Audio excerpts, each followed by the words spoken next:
permits, tons of topics to talk about, tons of things to talk about. But one little thing that I want you to note is that Kanye West is not, and I mean not, in the Lord Jesus Christ, irrespective of what the fruit of his lips is saying. And even if he has a million pastors that all surround him and try to help him to use language and craft a response that sounds on the onset like it's good, like it's holy, like it's righteous, like it's repenting in Jesus, like it's coming into the right Messiah, I would caution you that the deceivers are really at the height of their game, and they are using Mr. West to manipulate the masses. And we are going to end up talking about that later. We have done many, many, many videos discussing Kanye's role, and now he has a pastor who's in the mix.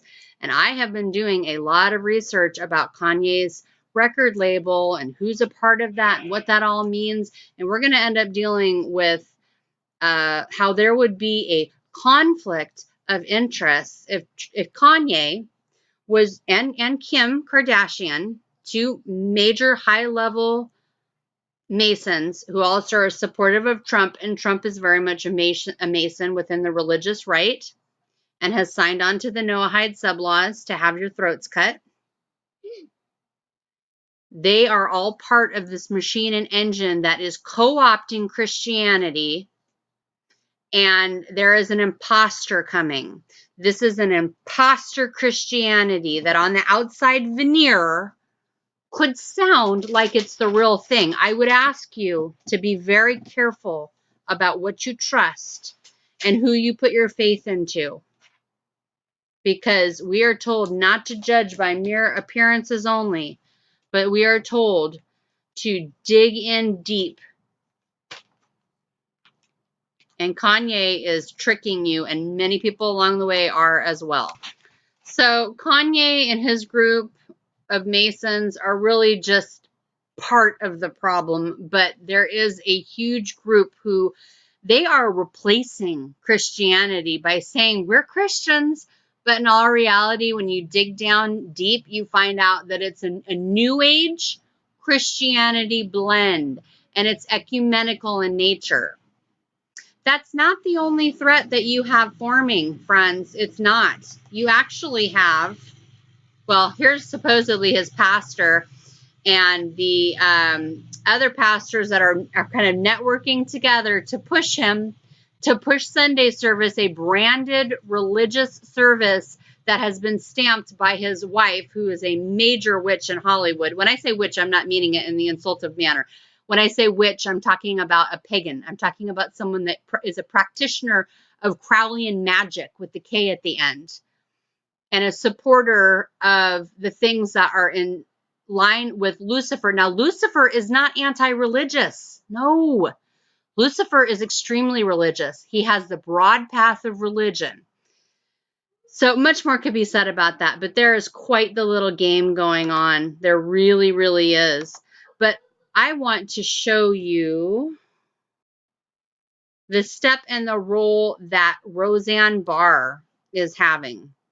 She's been putting out these little videos. You need to know what she is. I am convinced she is a very demonically possessed, but well-controlled, a little weird to understand kind of a person who knows a lot of truth. And I mean a lot of truth. So much truth that I'm able to track with her only because I understand what the rabbis are saying. I have a ton of videos on here showing how the house of Israel is basically replacing Jesus the Christ with themselves as your savior for tikkun olam, and for the kingdom to come, and for you to get into them, and for you to get into their Messiah. And their Messiah is a fake Jewish Messiah. And much more could be said about that, but I want to let you hear what Roseanne has to say, and then we're going to go over what Roseanne has said, because there's a lot of sneakiness in this. And then she kind of just belts it out at the end, is kind of very vocal about it, and I won't hold you in anticipation. She tells you a utopia is coming, a Masonic utopia. Let's write that down, by the way, too. Hold on. I'm very visual, so.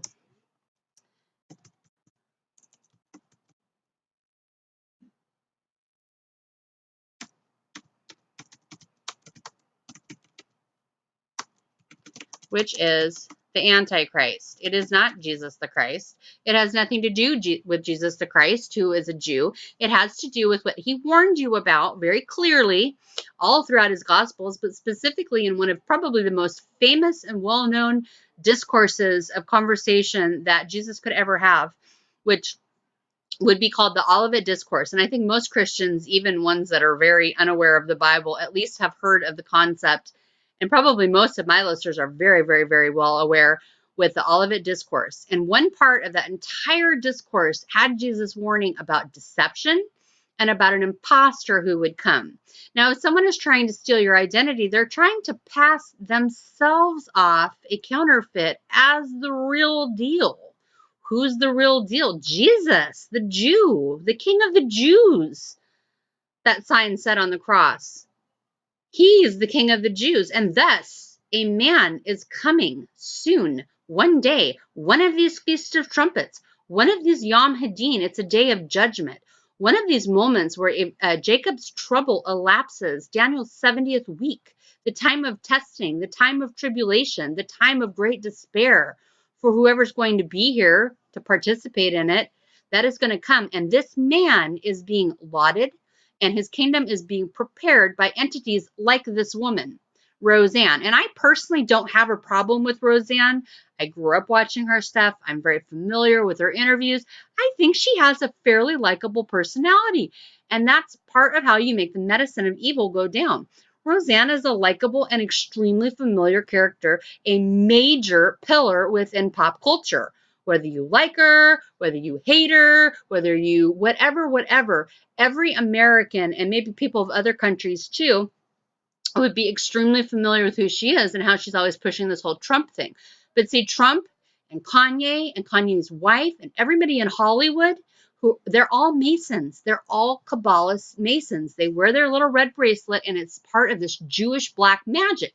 Now, where they want to go is they want to install a kingdom in this earthly realm with Jerusalem as the capital. And the Sanhedrin takes control of everything. It sort of morphs and blends with gaining its authority, a UN-esque type of authority over the earth.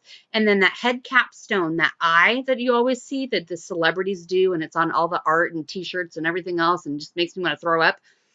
That's the coming one-eyed king. That's the coming Antichrist. He's a Jew. He's an AI-enhanced Jew.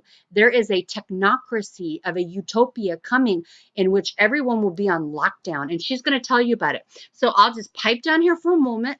I'll bring it back down for a moment. I'm kind of a little lit up right now because I just listened to this, and I'm very upset because I think most of humanity is unaware of what is about ready to befall you.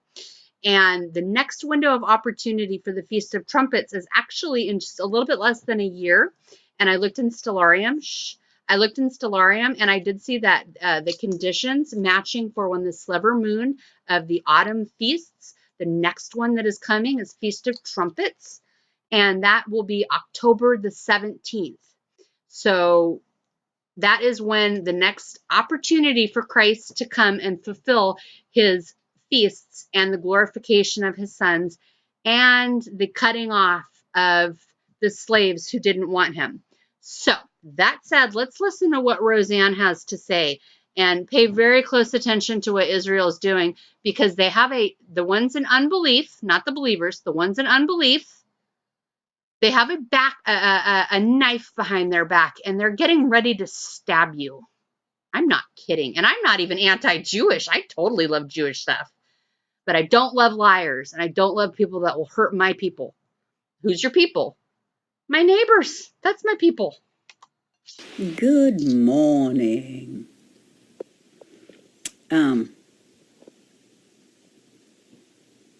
If I was to tell you guys what's really going on, you'd all lose your shit forever. And of course, I don't want that to happen, because when you lose your shit and you don't think right, you're you're in a vulnerable position, and you can be led astray easily. So we don't want that. We don't want a docile workforce here in America. We want a robust workforce and strong communities and law, rule of law, of the people, by the people, and for the people. May that form of government long live upon this earth.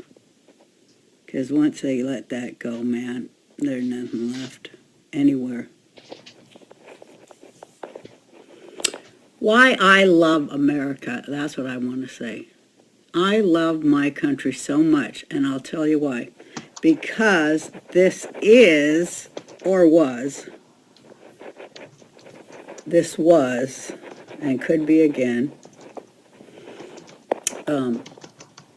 the only country in the world where a very loudmouth older Jewish woman comedian can have her say in the marketplace of ideas. Well, it's kind of not like that anymore, but I love my country and want it returned to that because, you know, I've got a lot to say, and people will wonder what happened one day. So I feel like I'm keeping a record for you. Things that happened, things I saw, things I worked real hard to end. And now, being able to see the light, the curtain pulled back, the veil lifted, the light enter this sphere to illuminate all sorts of data, truth, intelligence that work together in a fantastic new system that serves the needs of the people of this planet, and not just the few at the expense of the many, but one that works for the many, for all, one law for all. That's the way I see my vision of Utopia, which is also called the Messianic Age. So we have to really, really work hard to define what we mean by utopia. And I know dystopia and the whole thing, but I like that conversation a lot. And I think only the most intelligent and informed people can be in that conversation for the most part. So I'll see you there and here. So have a nice Sunday. And God bless and keep the United States of America.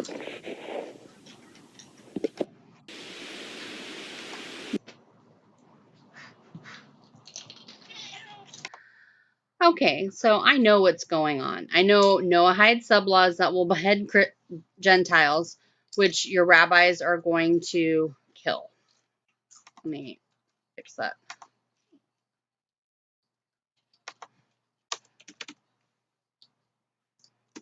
Are coming.